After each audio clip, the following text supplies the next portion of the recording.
देखिए पिछले लेक्चर में हम यहाँ थे कि अगर कुछ इम्पैक्ट पैरामीटर हो, इम्पैक्ट पैरामीटर का क्या असर होता है थीटा पे, वो भी हमने बताया था आपको, ठीक है ना। कोट थीटा बाई 2 बताया था रिजल्ट डायरेक्टली प्रोपोर्शनल होता है बी के और साथ ही साथ एनर्जी के, दोनों करवा दिए ना सवाल, ठीक है। अब ये वाला क्वेश्चन दिया था आपको करने के लिए कि अगर सेंट्रल लाइन पे ना आके थोड़ा ऊपर आए तो डिस्टेंस ऑफ क्लोजेस्ट अप्रोच हम कैसे निकालें। ये डायग्राम मैंने ऑलमोस्ट समझा दिया था आपको कि जब तक इसकी वेलोसिटी का कंपोनेंट टुवर्ड्स द न्यूक्लियस रहेगा तब तक तो ये डिक्रीज होगा सेपरेशन, और जैसे ही component away from the nucleus बनेगा ये सेपरेशन इंक्रीज होगा। तो चेंज जब होगा तो तब होगा ना जब ये बीच में परपेंडिकुलर होगा।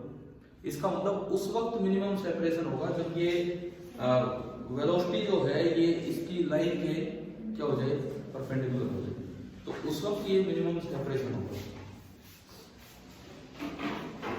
देखो तो हमारा काम ये था कि ये R0 निकालना, ये रेस्ट पे ही आराम से यहाँ बैठा हुआ है, लेकिन हम R0 निकाले कैसे, क्योंकि इस वक्त तो स्पीड भी जीरो नहीं, पीछे तो वो जो सेंटर लाइन पे फेंकते थे और ये रेस्ट पे है, रेस्ट पे रहे, तो जिस वक्त मिनिमम सेपरेशन होता है तब स्पीड कितनी हो जाती है, जीरो। वो इक्वल वाला तब था जब दोनों मूव करें, नहीं तो स्पीड हो जाती थी जीरो, था ना इस तरह से।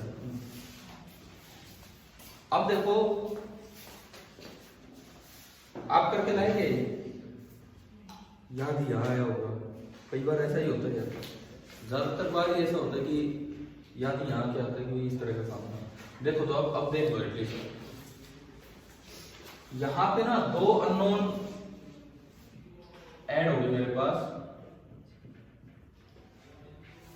एक फायदा है यार, आप जो कल पढ़ के जाते हो अगले दिन मुझे बोर्ड पे मिल जाता है, मैं वहीं से अपना स्टार्ट कर पाता हूँ सीधे। दो अननोन हो गए, एक तो V और एक R0, ये दो अननोन है मेरे पास, ठीक है। तो मुझे एक नहीं कितनी इक्वेशन चाहिए, दो इक्वेशन। एक तो एनर्जी की इक्वेशन बनेगी, शुरू में जब ये बहुत दूर है, शुरू में जब ये बहुत दूर है तो पोटेंशियल एनर्जी जीरो है ना।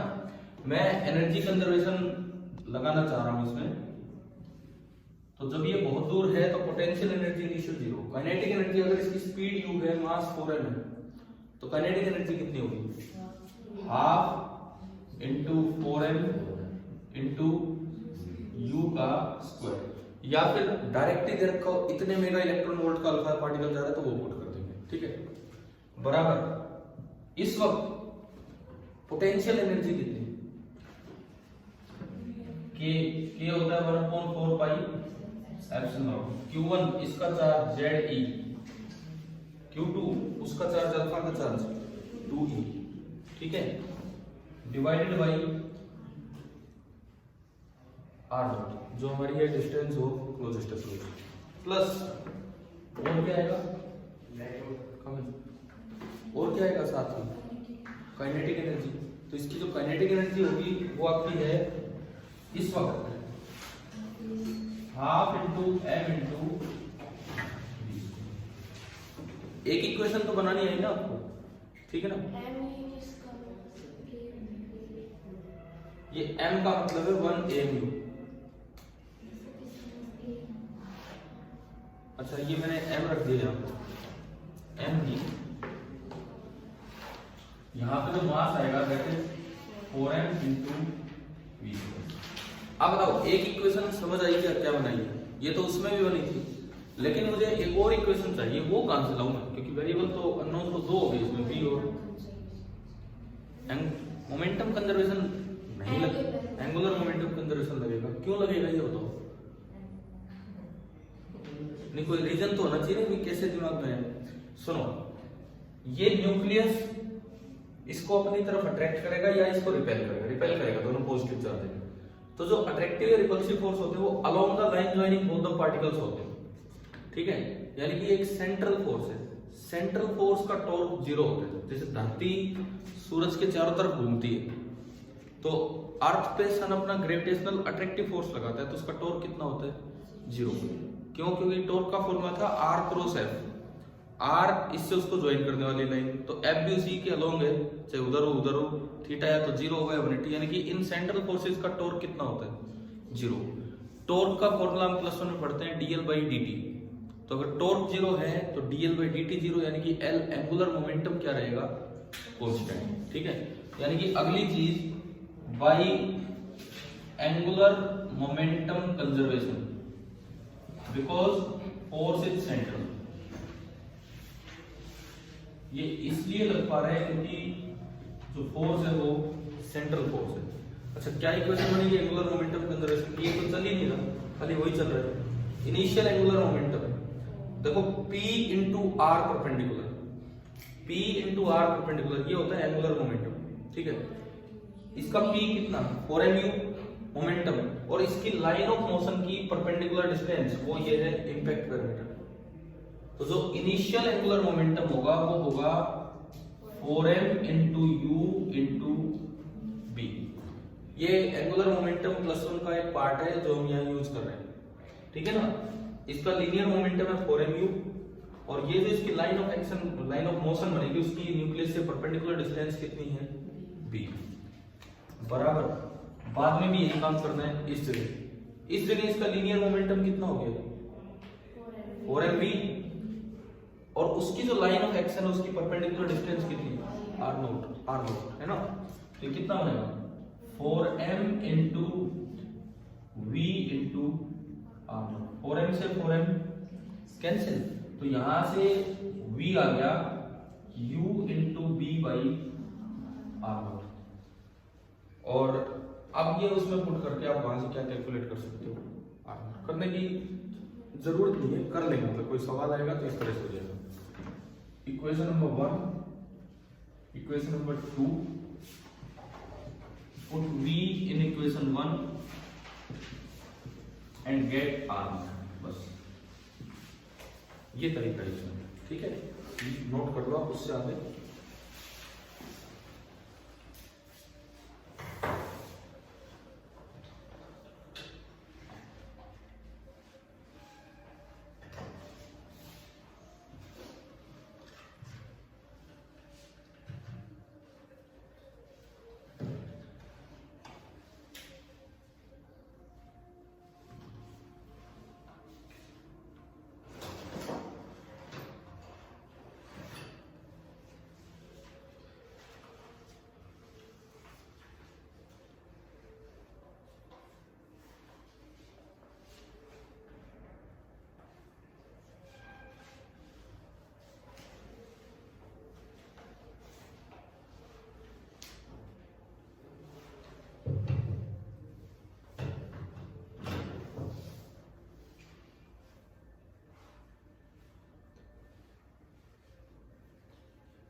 अब ये एक्सपेरिमेंट होने के बाद 1911 में थॉमसन मॉडल रिजेक्ट कर दिया गया था, क्योंकि तब रदरफोर्ड ने अपना नया मॉडल दे दिया था जिसको बोलते हैं न्यूक्लियर मॉडल। तो अब जो अगला काम होगा ना उसके पोस्टलेट्स देंगे कि उसमें क्या तीन एक्सपेरिमेंट से जो बातें सामने आएंगी। तो नेक्स्ट हेडिंग आप पे डाल दो।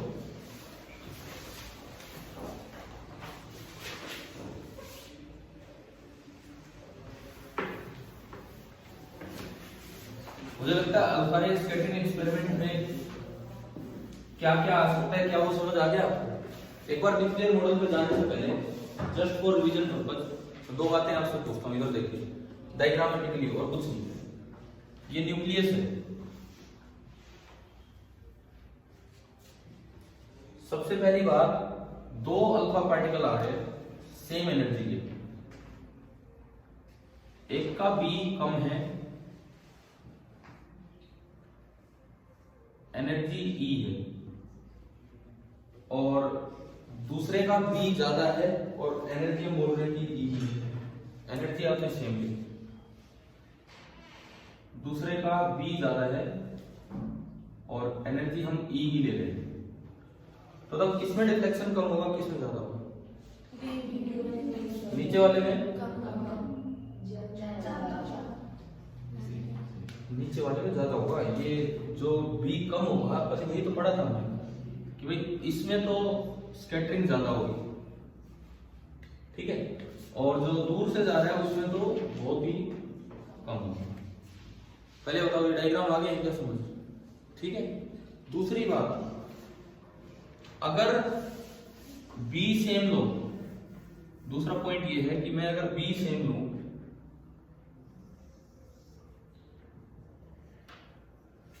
एक ही जगह दो अलग अलग एनर्जी के अल्फा पार्टिकल आ रहे हैं, एक ही जगह, मतलब एक ही बी पे, एक ये आ रहा है और दूसरा इसके साथ साथ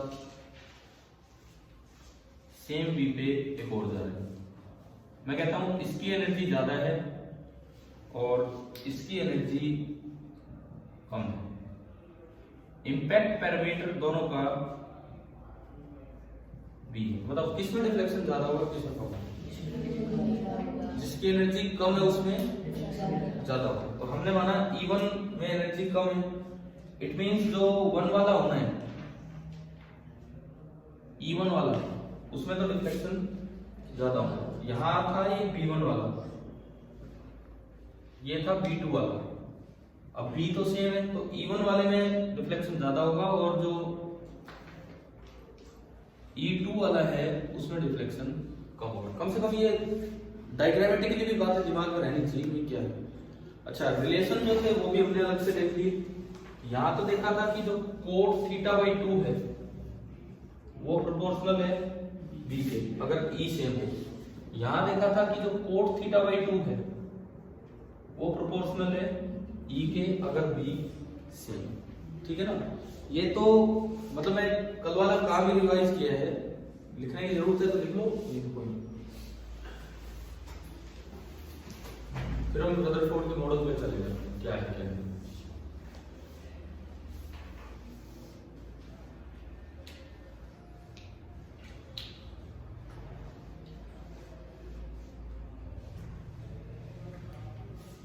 कल संडे है लेकिन अपना टाइम चेंज नहीं कर पाएंगे, ठीक है, क्योंकि दिन का नहीं पता किस समय कहाँ क्या समय है, स्कूल भी जाना पड़ सकता है।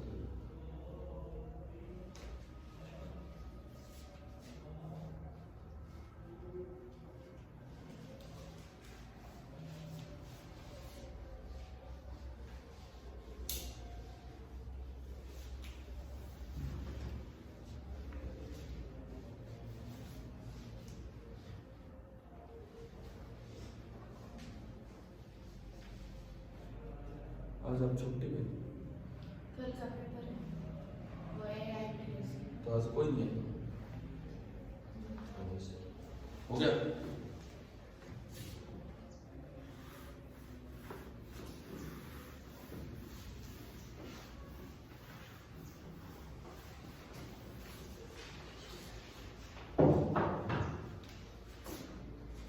अब इसके बाद जो हम कर रहे हैं that is postulates of nuclear model. जो रदरफोर्ड का मॉडल था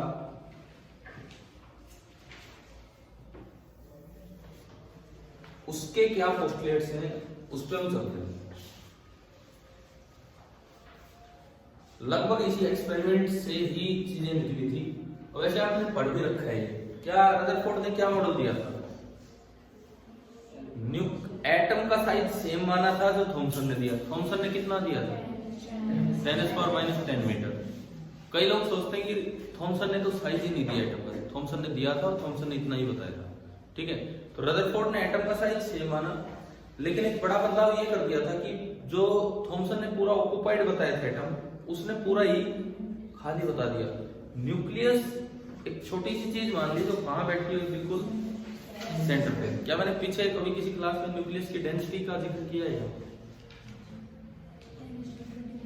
10⁻29 किलोग्राम पर मीटर क्यूब। नहीं, मैं पूछ रहा हूँ, मैंने बताया था ना उस दिन। हाँ, न्यूक्लियस की डेंसिटी बहुत ही ज्यादा बता दी, बहुत ही ज्यादा, और लेकिन उसका वॉल्यूम बहुत ही कम।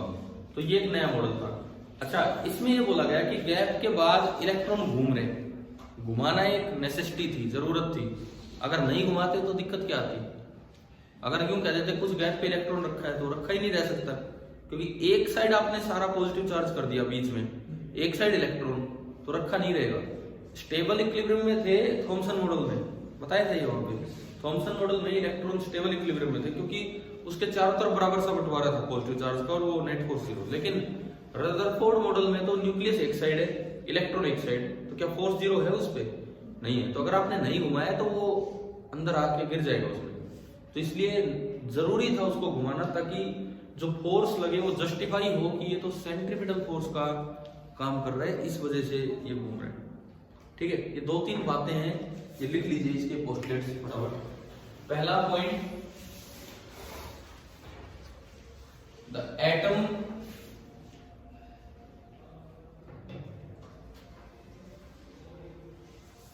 is of size nearly 10⁻⁻10 meter. Atom is of size nearly 10⁻⁻10 meter. दूसरी बात, nearly all the mass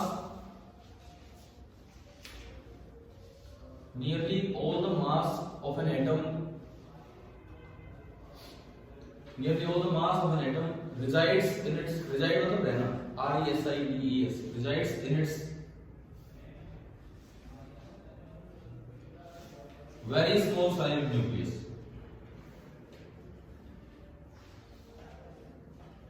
In its very small silent nucleus at the center.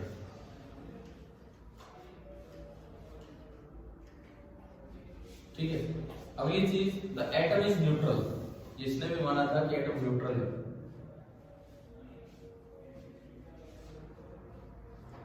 और अगली बात, भाई जितना न्यूक्लियस में पॉजिटिव चार्ज होगा न्यूट्रलाइज करने के लिए, उतने ही क्या होंगे उसमें, उसके अकॉर्डिंग इलेक्ट्रॉन, और वो रिवॉल्व कर रहे हैं। अगला पॉइंट देखो, sufficient number of electrons, sufficient number of electrons are revolving around the nucleus. Sufficient number of electrons are revolving around the nucleus at some separation.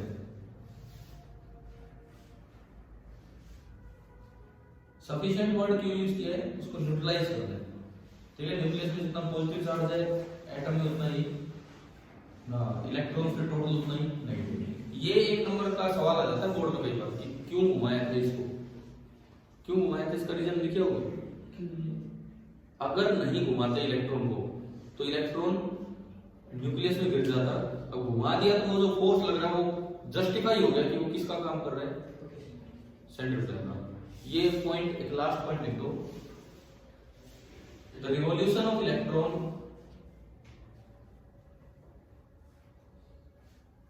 was necessary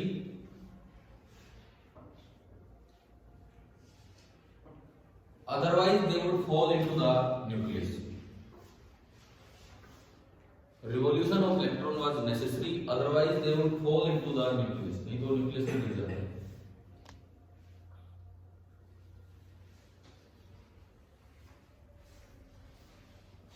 अब देखो, Rutherford model से कई चीजें एक्सप्लेन हुई। Atom का size wise का पता लगा, न्यूक्लियस के साइज का पता लग गया, ये हमने देख ही लिया पीछे। और तो और जो सीरीज है, spectral series, Lyman series, बामर series, वो भी किसने एक्सप्लेन कर दी थी? न्यूक्लियर मॉडल ने, रदरफोर्ड वाले मॉडल ने। लेकिन एक्सप्लेन नहीं की थी। रदरफोर्ड ने केवल ना फॉर्मूले से बनवा दिए थे, रदरफोर्ड के मॉडल ने, कि लाइमन सीरीज का ये फॉर्मूला होगा, बामर का ये होगा, लेकिन उनके पास लॉजिक नहीं था। वो लॉजिक किसने दिया था आगे?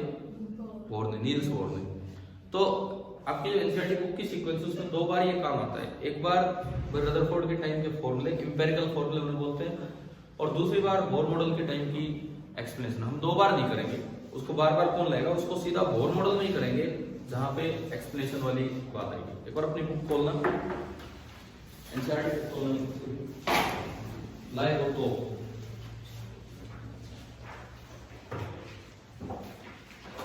देखिए रदरफोर्ड अल्फा ट्रेजेक्टरी ये जो दिखा रखा है ना पेज नंबर 418 पे, उसके बाद पेज नंबर 419 पे इन्होंने इलेक्ट्रॉन ऑर्बिट भी निकाल के बता दिए, एनर्जी भी निकाल के बता दी, लेकिन ये सब हम पढ़ेंगे बोर मॉडल के टाइम। ठीक है, वो सेम चीजें हैं वहां अच्छे से समझ में आएंगी बोर मॉडल के टाइम। एटॉमिक स्पेक्ट्रा भी बता दिए, स्पेक्ट्रल सीरीज, लेकिन इनके एम्पिरिकल फॉर्मूले दिए गए। ठीक है, तो ये पार्ट अभी के लिए रोक रहे हैं, बोर मॉडल के साथ आएगा फिर बिल्कुल क्लियर हो जाएगा। अब पेज नंबर 422 पे आना बुक में एक बार, वहां पे हेडिंग क्या है नीचे, बोर मॉडल, लेकिन इन्होंने इस टॉपिक में यहाँ बोर मॉडल नहीं दिया, यहाँ लिमिटेशन दी है रदरफोर्ड मॉडल की। तो आप नेक्स्ट हेडिंग आप ये डालिए, डिफिकल्टीज विद रदरफोर्ड मॉडल।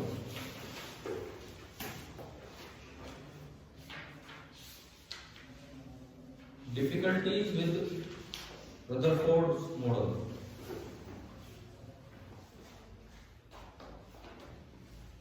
देखो दो प्रॉब्लम है, दो मेन प्रॉब्लम है रदरफोर्ड मॉडल के साथ। सबसे पहली प्रॉब्लम कि अगर मैं क्लासिकल थ्योरी का यूज करूं, अगर मैं यूज करूं क्लासिकल थ्योरी ऑफ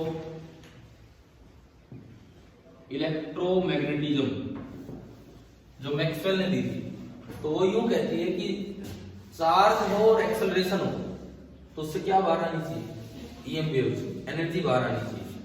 तो बोले भाई रदरफोर्ड ने घुमा दिया इलेक्ट्रॉन, इलेक्ट्रॉन घुमा दिया तो क्या इलेक्ट्रॉन रेस्ट पे है, तो क्या ये एक्सेलरेटेड है या अनएक्सेलरेटेड है? चाहे कांस्टेंट स्पीड से घूम रहा हो, बार बार वेलोसिटी की डायरेक्शन चेंज हो रही है, तो हर वक्त इसमें एक एक्सेलरेशन है टुवर्ड्स द सेंटर, कितनी v²/r। एक्सेलरेटेड चार्ज से लगातार रेडिएशंस बाहर आती है जिनको हम क्या बोलते हैं, ईएम वेव्स। ईएम वेव्स में एनर्जी होती है, और एनर्जी अगर इसमें आ रही है तो बदले में सोर्स की एनर्जी कम हो रही है। और ईएम वेव्स की बात आपको याद दिलाऊं, वहां पे क्या होता है, ये जो फ्रीक्वेंसी अगर इसकी लिखनी हो तो इसकी फ्रीक्वेंसी वही होती है जो फ्रीक्वेंसी किसकी होती है, सोर्स की। कोई भी सोर्स ऑसिलेट कर रहा है उससे एक ईएम वेव बनी है, तो ईएम वेव जो बन के जा रही है उसकी फ्रीक्वेंसी कितनी होगी, जितनी की सोर्स की। जैसे यहाँ ये रिवॉल्व कर रहा है, आगे बोर मॉडल में पढ़ेंगे इसका टाइम पीरियड क्या होगा, इसकी फ्रीक्वेंसी क्या होगी, तो जो इसकी रिवॉल्यूशन की फ्रीक्वेंसी होगी उतनी ही फ्रीक्वेंसी की ईएम वेव बाहर निकलेगी। समझ आ रहा है? नहीं, ईएम वेव का एक पॉइंट है, लेकिन वेव है तो इट मींस एनर्जी है। एनर्जी अगर वेव में आ रही है तो मतलब इसकी एनर्जी कम हो रही है। अगर इसकी एनर्जी कम हो रही है तो हर बार इसका चक्कर छोटा होगा और ये गिर जाएगा जाके कहां, न्यूक्लियस में। ये तो मतलब एटम ही कोलैप्स कर गया। एक फेलियर पॉइंट तो था, फेल होने का एक फेलियर पॉइंट तो ये था। दूसरा पॉइंट, ये बार बार चक्कर छोटा होगा तो इसकी फ्रीक्वेंसी कंटिन्यूअसली चेंज होगी, कंटिन्यूअसली इसकी फ्रीक्वेंसी चेंज होगी, पहले कुछ थी फिर कुछ। लेकिन जो सीरीज मिल रही थी ना, लाइमन सीरीज, बामर सीरीज, उनमें तो डिस्क्रीट फ्रीक्वेंसी मिल रही थी, या तो इतना या इतना एक गैप के बाद मिल रही थी। जबकि अगर ये बात था तो इसमें इसका मतलब आपको क्या मिलनी चाहिए थी, कोई अलग अलग वैल्यूज नहीं बल्कि एक कंटिन्यूअस रेंज आनी चाहिए थी भाई, यहाँ से लेके यहाँ तक। क्योंकि और असल में वेव के बाहर आने का ये कारण ही नहीं था, बाद में पता लगा, जो नील बोर ने एक्सप्लेन किया। आपको पता होगा वेव तो बाहर तब आती है जब एटम या इलेक्ट्रॉन डी एक्साइट होकर नीचे उतरेगा तो वेव बाहर आएगी। तो ये तो रीजन ही नहीं था जो यहाँ पे इस मॉडल में आ रहा था। समझ में? फिर से मैं बता दूं, दो फेल होने के दो कारण है। पहला कारण कि ये चार्ज है रदरफोर्ड के मॉडल में और इसमें एक्सेलरेशन है, accelerated charge radiates EM waves. तो ईएम वेव्स में एनर्जी जाएगी तो बदले में सोर्स मतलब इलेक्ट्रॉन की एनर्जी कम होगी, तो ये स्पाइरल फॉर्म में जाके और न्यूक्लियस में गिर जाएगा। पहला पॉइंट तो है ये, समझ आया? तो इससे एटम कोलैप्स कर गया। दूसरा पॉइंट, मान लो नहीं भी गिरता है लेकिन बार बार इसका चक्कर छोटा होगा तो इसकी फ्रीक्वेंसी लगातार चेंज होगी, और जो ईएम वेव बाहर आएगी क्लासिकल थ्योरी के अकॉर्डिंग उसकी फ्रीक्वेंसी वही होती है जो कि सोर्स की रिवॉल्यूशन की फ्रीक्वेंसी है। यानी कि उसमें कंटिन्यूअस वेरिएशन मिलना चाहिए था, जो कि मिल तो सीरीज डिस्क्रीट रही थी, लाइमन सीरीज, बामर सीरीज में तो फिक्स वैल्यूज थी, बस यहाँ पे इतनी वेवलेंथ है इतनी। जबकि ये कहते हैं कि कंटिन्यूस सीरीज आनी चाहिए। तो दो फेल पॉइंट समझ आ गए क्या? लिख लो। डिफिकल्टीज विद रदरफोर्ड मॉडल में पहला पॉइंट, अकॉर्डिंग टू, ये वाली line, according to classical theory of electromagnetism,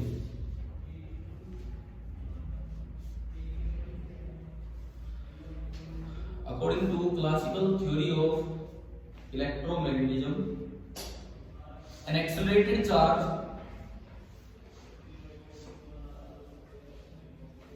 radiates energy, an accelerated charge radiates energy in the form of EM waves. An accelerated charge radiates energy in the form of EM waves. So revolving electron loses energy,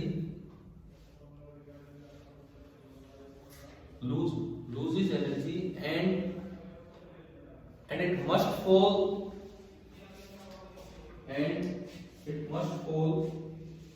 into the nucleus, by spiraling inward. By spiralling, spiral मतलब यूं इस तरह की form inward. आप चाहो ये बना दो, इसमें ये दिखा दो क्या ये बाई स्पाइरलिंग इनवर्ड, और ये आप इसमें दिखा दीजिए।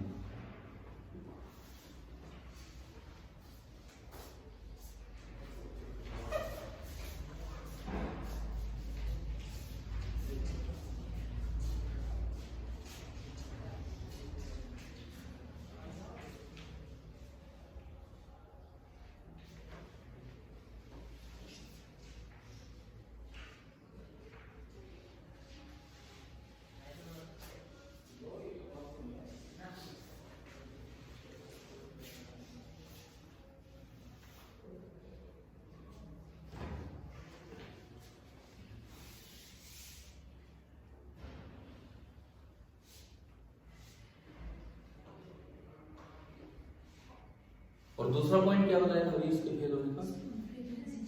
वो कंटीन्यूअस वेरिएशन होना चाहिए, जबकि मिल रही थी line spectrum. Line spectrum word एक है जो क्या कहते हैं, लाइन स्पेक्ट्रम और कंटीन्यूअस स्पेक्ट्रम क्या डिफरेंस है इसमें? लाइन स्पेक्ट्रम मतलब कि कुछ फिक्स ही वेवलेंथ बाहर मिल रही है, और कंटीन्यूअस स्पेक्ट्रम मतलब कितनी भी वेवलेंथ बाहर मिल सकती है। समझ में आए? दो वर्ड्स यूज किए जाते हैं। दूसरा आप ये फेल पॉइंट यहाँ पे लिख लीजिए, द एक्सेलरेटेड इलेक्ट्रॉन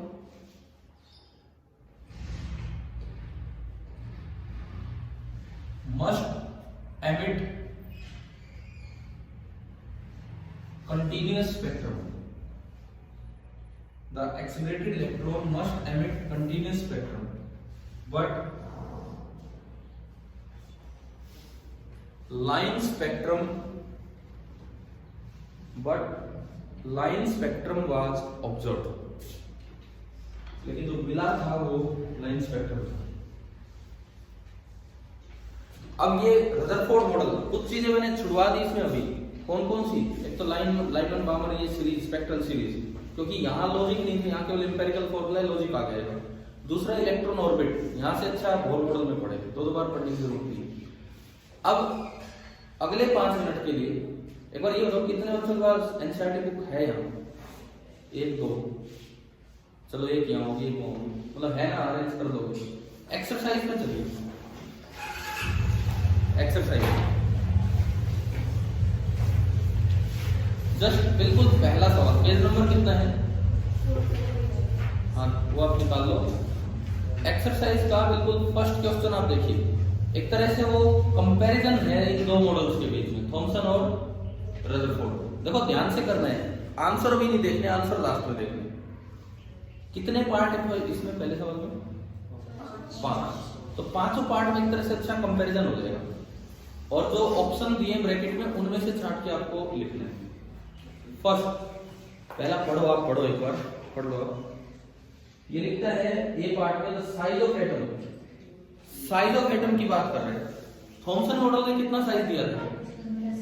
10⁻⁻10 मीटर, और रदरफोर्ड ने 10⁻⁻। तो इसमें क्या ऑप्शन आएगा? नो डिफरेंट फ्रॉम लिखा है, हाँ तो मतलब लगभग लगभग सेम लिखा है।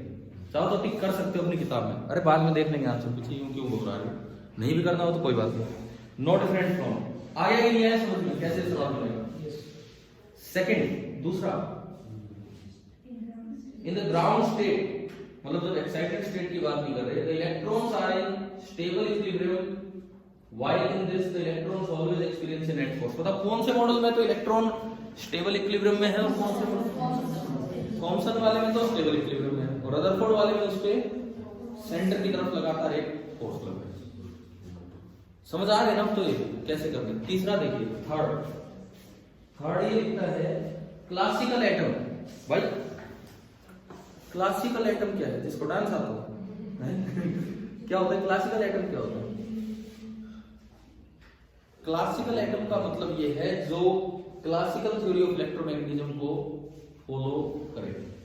समझ लो, क्लासिकल एटम का मतलब है जो मैक्सवेल की थ्योरी को फॉलो करे।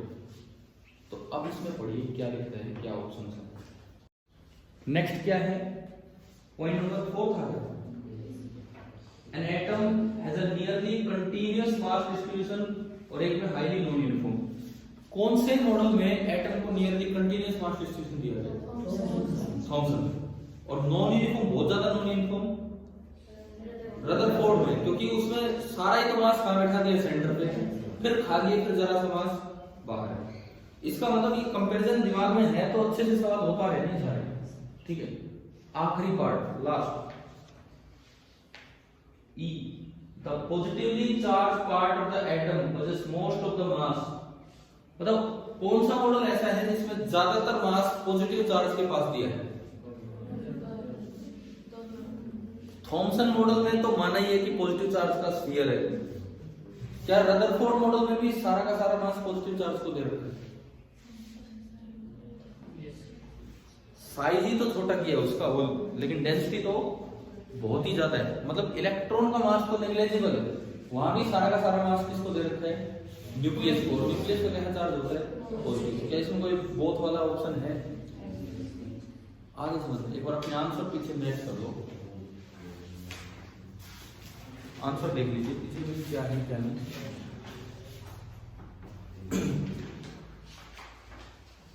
तो एक तरह से हमारा ये मॉडल्स का कंपैरिजन पूरा हुआ, और जो अर्ली एटॉमिक मॉडल्स वाले काम थे वो पूरे हो गए। अब हम आते हैं जो लास्ट मॉडल जो हमें पढ़ना है, कौन सा मॉडल, बोर मॉडल। फेल वो भी हो चुका है, लेकिन फेल चाहे हो चुका हो, लेकिन हमें तो वहीं तक अपने आप को रोकना होगा 12th क्लास में, ठीक है ना। फिर आगे जो मॉडल्स उनमें फिर थोड़ी क्वांटम मैकेनिक्स का ज्यादा यूज हो जाता है, तो वो हमें 12th में पढ़ने नहीं होगा। तो चलिए नेक्स्ट हेडिंग आप डालिए, बोर्स मॉडल।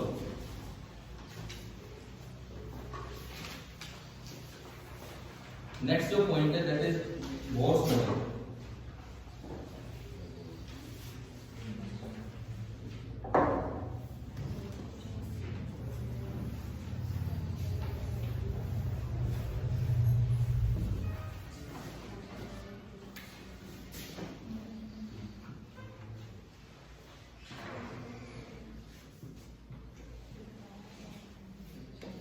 नील बोर का जो मॉडल था, अब हम उसकी तरफ जा रहे हैं। देखो कुछ बोल्ड अजम्पशंस लेने होते हैं, जैसे आइंस्टाइन ने लिए थे अपने फोटोन थ्योरी के टाइम, डी ब्रोय ने लिया था, आज तक नाम चल रहा होगा। अब बोर ने जो अजम्पशन लिए, आज कोई सोचे क्यों गुजर, ये तो मैं बता देता, पर बताया तो नहीं ना, किसी के दिमाग में नहीं आई ये चीज। रदरफोर्ड मॉडल क्यों फेल हो रहा था क्लासिकल थ्योरी के अकॉर्डिंग, क्योंकि एक्सेलरेटेड चार्ज में से क्या बाहर आती है, रेडिएशन, ठीक है।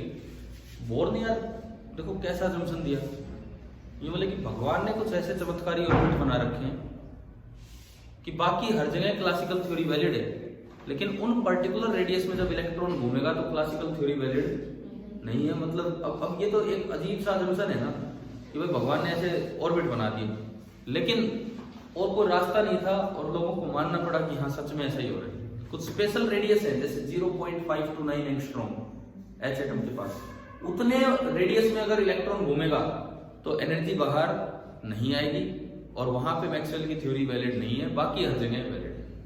समझ में आ रहा है। मतलब बोर ने तीन पोस्टुलेट दिए, कई बुक्स में लिख देते हैं 6-7 ना, आप किसी भी स्टैंडर्ड बुक में देखोगे बोर ने 3 पोस्टुलेट दिए थे। कौन कौन से 3 पोस्टुलेट?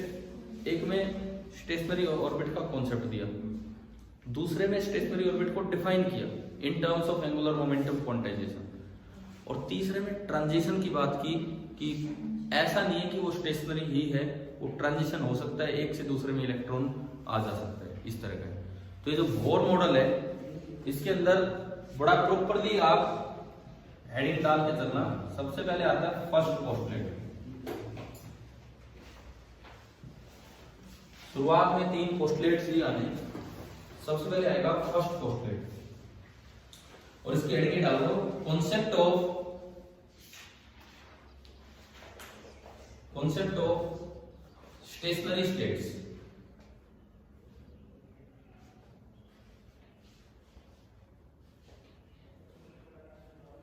एक लाइन इसमें लिख दो कि क्या है। An electron in an atom, an electron in an atom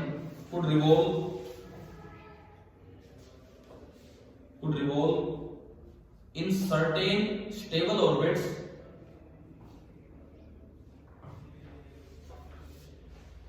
without the emission of radiant energy, without the emission, EMISSION, बिना निकले, without the emission of radiant energy।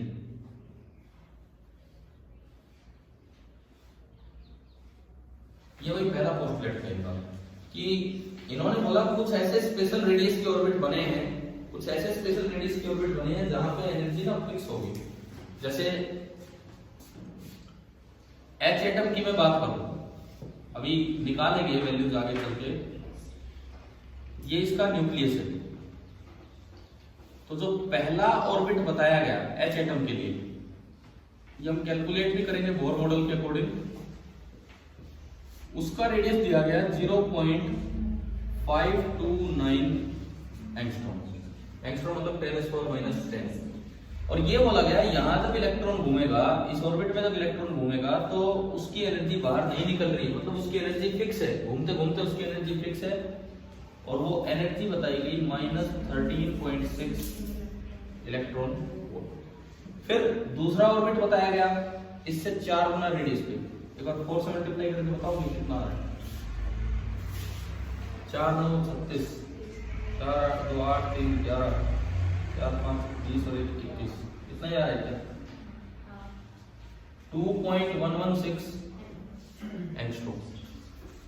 और जब यहाँ जब घूम रहा था इलेक्ट्रॉन तो उसकी एनर्जी फिक्स थी 4 से डिवाइड कर दो -3.4 इलेक्ट्रॉन वोल्ट। ये वैल्यूज आ जाएगी बोर मॉडल में, नहीं भी आ रहे तो आ जाएगी। इन ऑर्बिट्स को नाम दिया गया स्टेबल ऑर्बिट या स्टेशनरी ऑर्बिट्स। क्या ये समझ आ गया सभी को? क्लियर है? ठीक है, ये था बोर के मॉडल का पहला पॉइंट। आप ये डायग्राम बना के छोड़ दो इसमें, एच एटम में ये दो चीजें।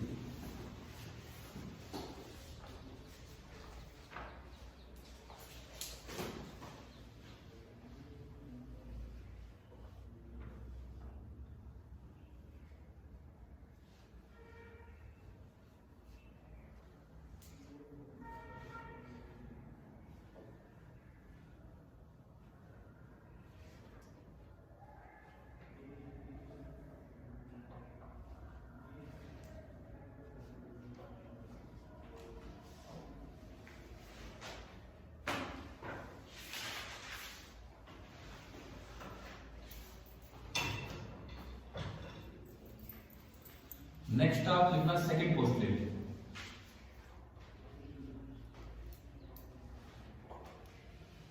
Second postulate, definition of stationery states. Second heading डाल दो, डेफिनेशन ऑफ स्टेशनरी स्टेट्स।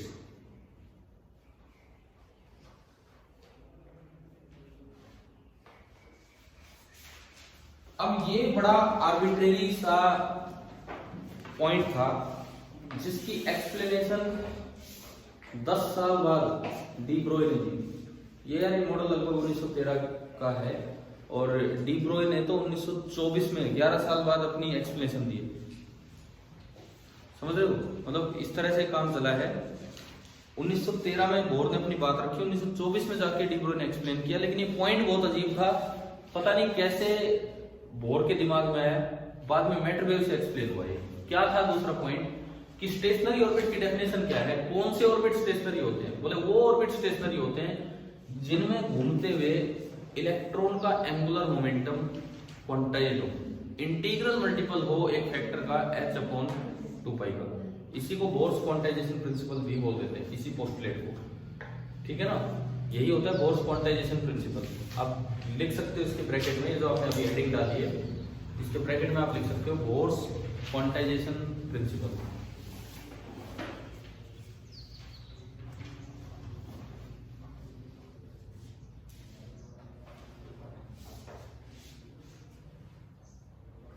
इसमें डिफाइन कर दो इसको क्या है। The stationary orbits are those orbits. The stationary orbits are those orbits in which the revolving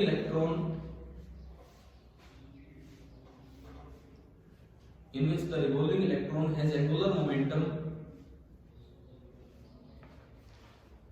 The revolving electron has angular momentum which is integral multiple of h/2π।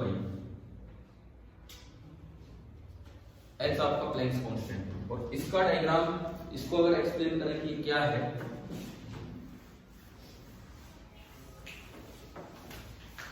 देखो ये कोई orbit है।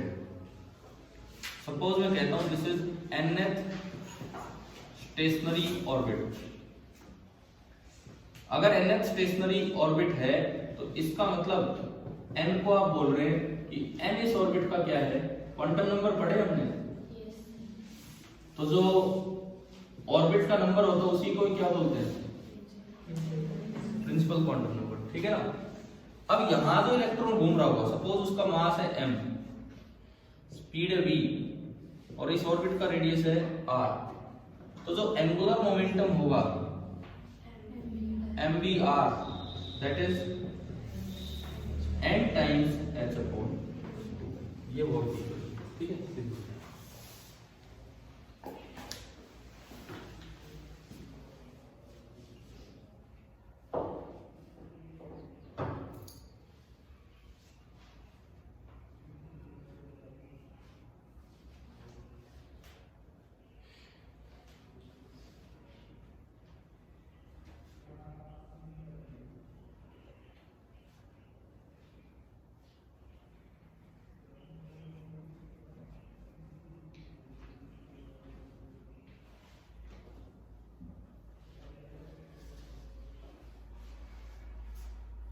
और अब आता है तीसरा और आखिरी पोस्टुलेट, थर्ड पोस्टुलेट। ये सेकंड था, तो हम थर्ड पे चले।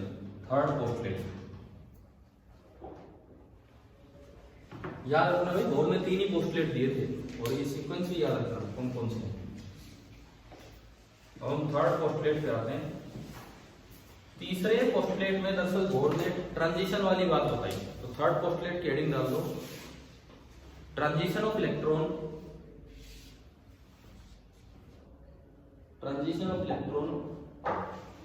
from one stationary orbit to another।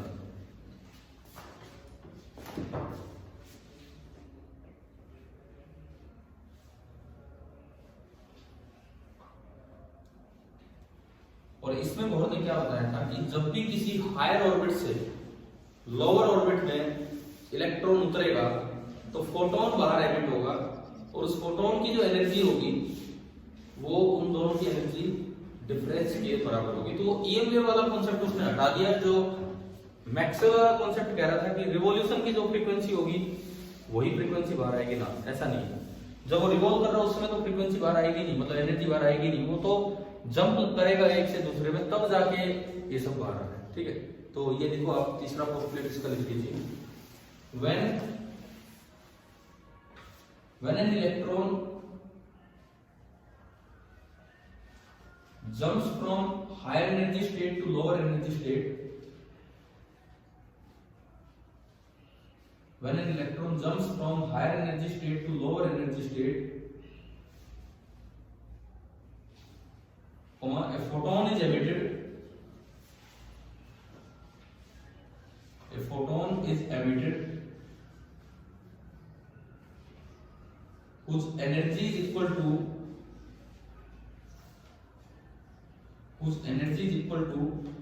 the energy difference between the two states. Whose energy is equal to the energy difference between the two states. इसका क्या मतलब है तीसरे पोस्टुलेट का? ये न्यूक्लियस है, ये कोई भी एक लोअर ऑर्बिट है, ये हायर ऑर्बिट है।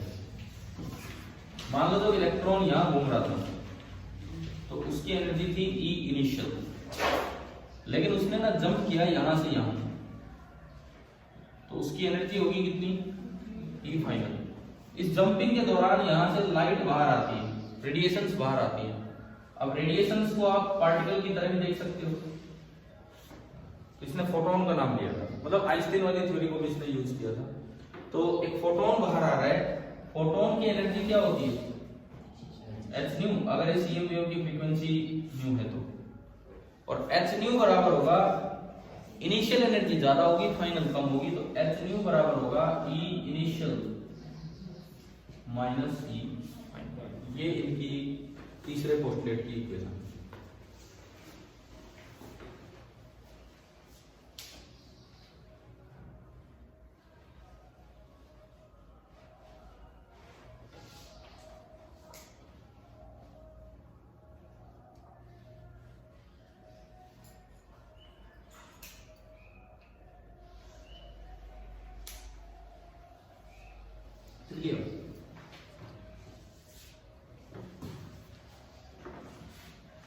अब देखो बोर ने तीन पोस्टुलेट में जो पहला पोस्टुलेट दिया उसमें बात कर दी स्टेशनरी ऑर्बिट की। स्टेशनरी का मतलब होता है फिक्स, यहाँ पार्टिकल फिक्स नहीं था, एनर्जी फिक्स थी, है ना। इन्होंने कहा कि भाई ये वो ऑर्बिट है, इनमें अगर इलेक्ट्रॉन घूमेगा तो उसकी एनर्जी कांस्टेंट है। तो एक सवाल ये उठा कि यार तो फिर ये हायर स्टेट में रुक क्यों नहीं रहे? आप बताओ, जब कोई इलेक्ट्रॉन एक्साइट होके जाता है ऊपर तो ऐसा होता है कि ऊपर ही बैठा रहे? नहीं होता, वो पक्की बात है कि वो नीचे आएगा। तो अब ये एक सवाल उठा कि मतलब इलेक्ट्रॉन एक्साइट होके गया है तो फिर डी एक्साइट क्यों होता है? तो इसके पीछे क्या रीजन है? अगर वो स्टेशनरी स्टेट है तो फिर तो परमानेंट वो वहां रहना चाहिए, क्योंकि वो अपने आप में एक स्टेट है, वो चाहेगा तो नीचे आए, ना तो ना भी आए। जबकि हो क्या रहा था, फर्स्ट से सेकंड में गए हो तो भी आप थोड़ी देर में उतर के आ रहे हो, फर्स्ट से थर्ड में गए हो और जल्दी उतर के आ रहे हो, फर्स्ट से फोर्थ में गए हो तो और भी जल्दी उतर के आ रहे हो। तो इस चीज को कैसे हम समझाएं? तो एक सवाल आप लिखो होमवर्क के लिए, ऐसा ना हो कल यही आके याद आए, है ना। क्वेश्चन ये है कि क्वेश्चन ये लिखिए, an electron can remain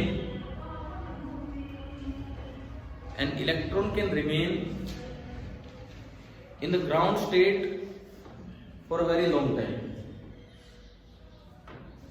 An electron can remain in the ground state for a very long time,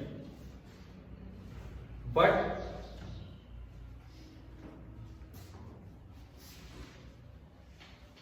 in the excited states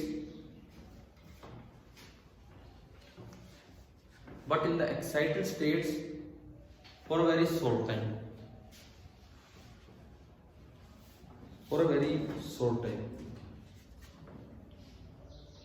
ये तो आपको एक जानकारी दी। सवाल लिखें हम क्या है। Are the excited states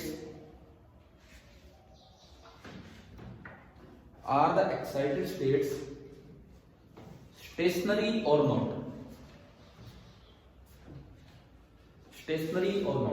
explain.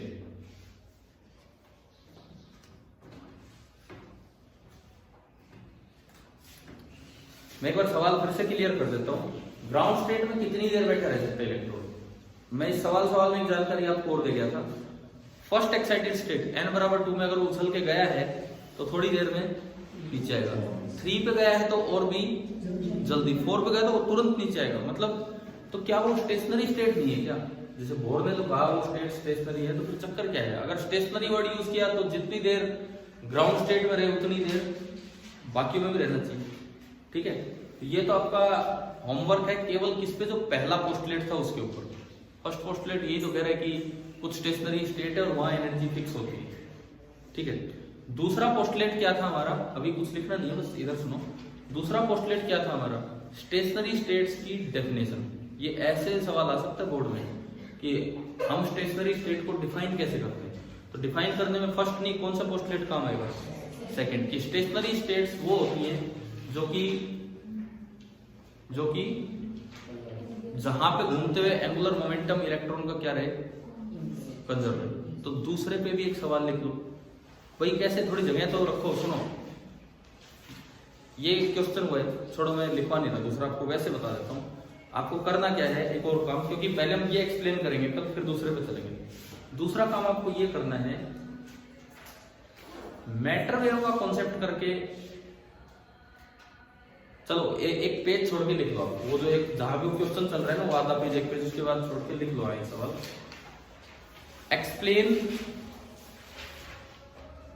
Explain bourse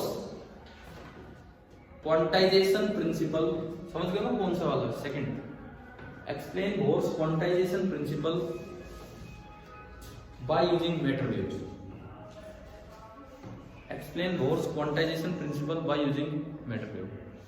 अब कल काफी टाइम तो पहले इन 2 सवालों में लगेगा। ठीक है, टाइमिंग आपको वही रहेगी। ठीक है, कल करते हैं।